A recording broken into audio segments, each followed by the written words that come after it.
രണ്ട് വലിയ വിജയങ്ങളായിട്ടുള്ള സിനിമയുടെ ബാക്കിയായിട്ടാണ് ഇപ്പൊ IFFK വന്നിരിക്കുന്നത്. അപ്പൊ അതിന്റെ ഒരു ആൾക്കാരുടെ തിരിച്ചറിയലും അല്ലെങ്കിൽ അതിന്റെ ഒരു എല്ലാവരുടെയും സ്നേഹവും നന്നായിട്ട് കിട്ടുന്നുണ്ട് എന്നുള്ളത് വലിയ സന്തോഷമുള്ള കാര്യമാണ്. അല്ലെ, കഷ്ടപ്പാട് എന്നുള്ളത് സിനിമയുടെ റൂട്ടാണ്. അത് നമ്മൾ കഷ്ടപ്പാടായിട്ട് എടുക്കണ്ട. അതാണ് സിനിമയുടെ റൂട്ട്. നമ്മള് വരാൻ ഓരോ വഴികളുണ്ട്. എന്റെ വഴി ഇതായിരുന്നു. അത് അങ്ങനെ ഞാൻ ആ വഴിയിലൂടെ ഇപ്പം വന്നുകൊണ്ടിരിക്കുന്നു എന്നുള്ളതാണ്. അതായത് സിനിമ എന്നും ഇവിടെ നിൽക്കണം എന്നുള്ളൊരു ആഗ്രഹം, അത്രേ ഉള്ളൂ. മെഗാസ്റ്റാറിനോട് അഭിനയിച്ചപ്പോൾ ഉള്ള ഒരു എക്സ്പീരിയൻസ് ഉണ്ടായിരുന്നു. സാറിന്റെ കൂടെ അങ്ങനെ അഭിനയിക്കുന്നതിനപ്പുറത്തേക്ക് സാറിന്റെ കൂടെ ഞാൻ ഇങ്ങനെ കുറേ ദിവസങ്ങൾ ഒരുമിച്ച് നിൽക്കുക എന്നുള്ളതാണ് തന്നെ ഏറ്റവും വലിയ അതിലൊരു ഹൈ എന്ന് പറയുന്നത്.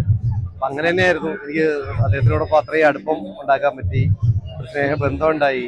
അദ്ദേഹത്തിന്റെ ഈ ഇത്രയും വലിയ പെർഫോമൻസ് എല്ലാം ലൈവ് നേരിട്ട് കാണാൻ പറ്റി. അതിന്റെ ഒരു എന്താ ആ ഒരു ഫീലിലാണ് ഇപ്പോഴും. അത് നേരിട്ട് കാണാൻ പറ്റുന്ന ഒരു ഫീലാണ്.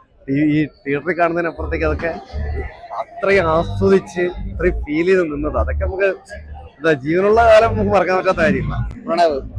പ്രണവ് അയ്യോ ഏറ്റവും അടുത്തൊരു കൂട്ടുകാരനാണ്, ഏറ്റവും നല്ലൊരു വ്യക്തിയാണ്, നല്ലൊരു സാധാരണക്കാരനായ ഒരു മനുഷ്യനാണ്. അതാണ് പ്രണവ്. എനിക്ക് വളരെ സന്തോഷം. മലയാളികളോട് എന്താണ് നിങ്ങൾക്ക് ഒരു സംഭവം പറയാനുള്ളത്?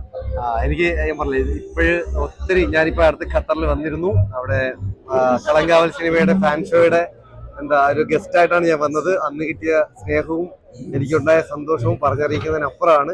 ഇനിയും വേണം ഇങ്ങനെ ഓരോരുത്തരുടെയും നമ്മുടെ നാട്ടിൽ നിൽക്കാൻ പറ്റാതെ ജീവിതം മറ്റു രാജ്യത്തേക്കൊക്കെ പറിച്ചേട്ട ഓരോരുത്തരുടെയും കയ്യടികളും ആ സ്നേഹവും ആ സന്തോഷവുമാണ് നമ്മുടെ ഊർജം. ഇനിയും സപ്പോർട്ട് ചെയ്യണം. ഇനിയും സിനിമകളായിട്ട് വരും. Okay, thank you.